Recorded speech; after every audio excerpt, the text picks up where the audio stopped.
Қыс келді, қар жауды, значит біздің үйде кептардың сезоны басталды деген сөз.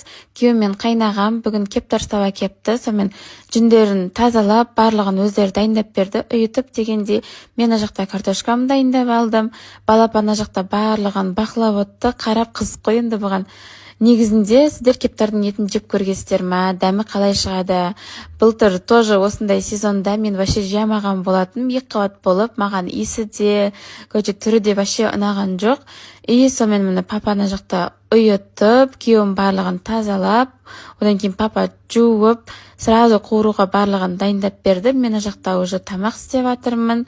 Күйеуім айтады, негізінде өте дәмді шығады, жеп көрсей, жегеннен кейін бір жесең тоқтай алмай қаласың депші.